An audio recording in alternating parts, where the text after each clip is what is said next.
So the name of the project is the Open Boat Orchestra, and I came up with this idea in around 2003 when I was watching a regatta called the America's Cup live on television for the first time.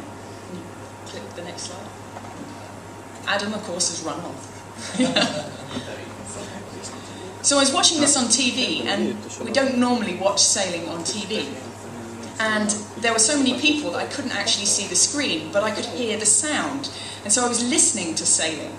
And America's Cup is probably the highest level, the highest standard there is of sailing. And so it's very slick. Everything happens with great precision and at high speed. So when the jib, the front sail, moved across the boat, it went flunk. And when they trimmed in the mainsail, it went grrr. And so I heard this flunk, grrr. And so there were two sounds that I could hear, and I thought, wow, what if you could hear all of the other dynamic forces going on within a boat while it's sailing? What would that sound like? So this idea mulled around for several years. And then the last couple of years, something called a load sensor came on the market. Now a load sensor enables us to take a reading from a pressure force. And so, in my mind, something snapped together. We had these sounds, or these forces going on within the boat, and suddenly a means of measuring them. And I came up with the idea of a project called the Open Boat Orchestra. And so, so I come up with the idea, and then I think, but is it possible? Is it possible to put these two things together? And in April this year, I began the journey to find out. Now, the first problem is that, like Formula One, the America's Cup is very secretive. It's £200 million in costs for one campaign. Nobody is giving me that data. Nobody is giving me that load cell data, because that's what makes one boat special versus another, one Formula One car versus another. Problem. So eventually I got a hold of the data through a source, not able to say which boat and all of that, and started to map it. But then I realized that there were people out there who've also tried to do this before by creating music using some kind of generative means, and it was rarely successful.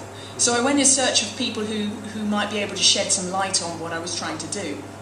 And first off, I met a guy named Bruce Steele, who who'd worked for Peter Gabriel in the 80s. And he was, like Mark, a sound engineer, musician, very talented, and he started to take my data streams and put them into visual graphs. But that's where it stopped. Then, through a connection of other people, chain reaction, I met Thomas Dolby. And Thomas Dolby was a legend for many years, with some big hits in the 80s, like She Blinded Me with Science.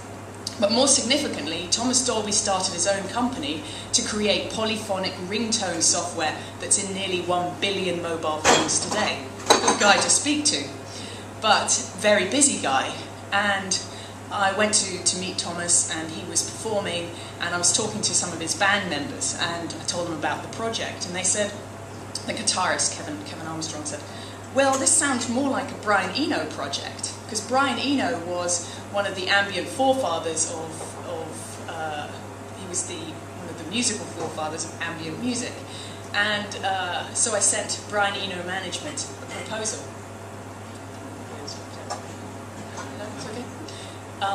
And I heard no reply. But Kevin said, I may be able to help you. Do you sing? I said, well, I could sing, yes. Then you should come to Brian Eno's choir group in Notting Hill on a Tuesday. There's your chance to meet Brian Eno. But Brian Eno continues to be a busy man, and I continue to sing in his choir on Tuesdays, and that wasn't really any help either. So another friend of a friend, my friend Craig there, knew someone else who knew Mark, Ty Wharton, who suggested that Mark may be the person to help me. So let me hand over to Mark to explain what happened next.